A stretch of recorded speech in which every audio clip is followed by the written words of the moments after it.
They face off tonight in Memphis when the Warriors put their 16-game winning streak on the line against the Grizzlies at 8 Eastern, as mentioned just a moment ago, right here on ESPN. Good news for Golden State. Steph Curry and company are an NBA best, 13-1 on the road this season. Now let's take a look at the West standings. Golden State is atop the conference at 21-2 with 19-4. Memphis right behind them. Let's consider all things, Stephen A. Is it quite feasible for Golden State to win the West? It's possible. I'm not going to say it's a long shot, but it's not a short one because of Andrew Bogut, who has to make sure he's not bogus. He has been going the last 3 games. He's had right knee issues, if I remember correctly. Andrew Bogut was brought there to be a defensive presence as a big man on that front line. They don't need his offense. He doesn't have much of one anyway. They'll be fine without him scoring the ball because they clearly have enough of that. I am a Draymond Green fan out of Michigan State. This dude is miniature in size as a frontline player. He's got heart. He's got guts. He's got a perimeter shot. He's got big shot ability in him. I've seen it. Steph Curry and Klay Thompson, it is official. They are the best shooting backcourt in the history of basketball.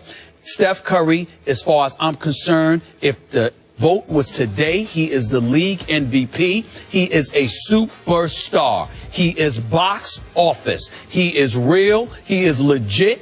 He is one of the best players in the game, bar none. There is no question about it.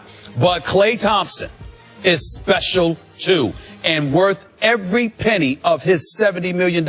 We give props to our colleague for the ESPN family, Michael Thompson, who's a radio host, calls Laker games with our very own John Ireland, radio host on 710 ESPN LA, and obviously when it comes to the sport of basketball and professionalism, has done an absolutely marvelous job raising his son, because his son can play. He's not only a scorer, both him and Steph Curry, shoot better than 40% from three-point range. But Klay Thompson can defend 3 different positions. And I have to give my props because you know how much I love my man Mark Jackson and the job that he done for Golden State. As far as I'm concerned, he should have still been there. Should have never been let go, and he should be a head coach in the NBA again. But I cannot deny the fantastic job that Steve Kerr is doing, who would be my coach of the year right now. Sure. The way that he has been coaching, and he happens to be an incredibly nice and wonderful guy in his own right. But Steve Kerr is doing a special job. You look at Golden State. Here's what makes them big time, Skip. They actually can defend. Oh. Nobody has shot 50% against them this season.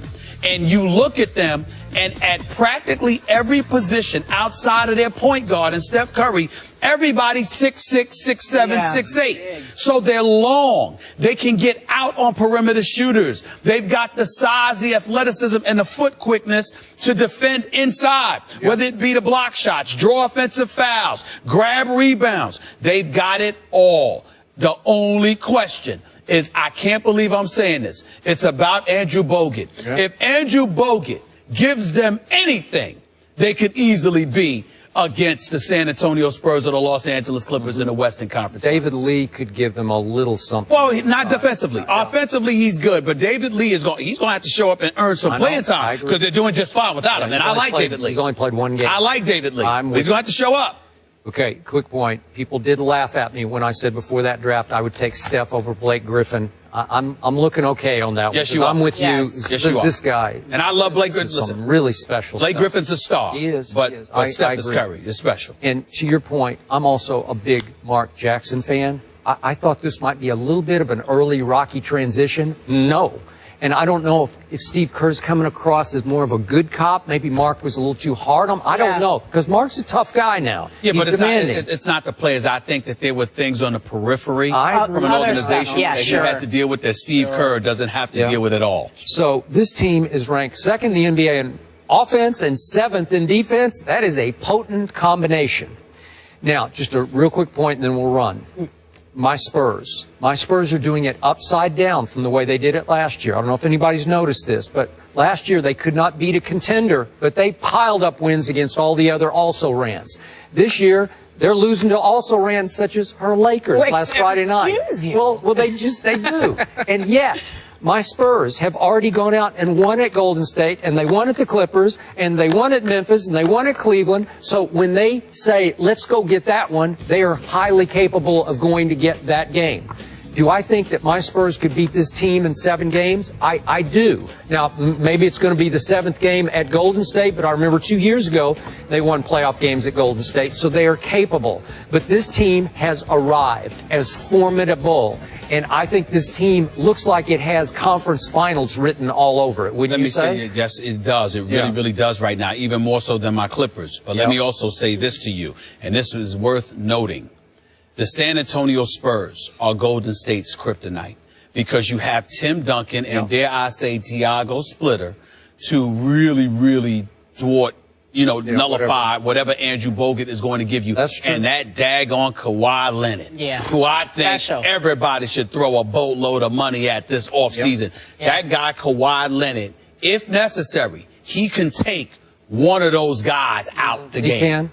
Two nights ago, he had 6 blocks and 5 steals. You better hope they get that contract right. They'll get it. You got to leave it there, guys. Coming up next, we're going to the NFL. The Saints go marching into Soldier Field. They come out with a win. Here's the question.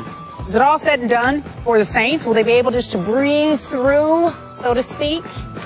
We answer that question when we return. Get it? Breeze through.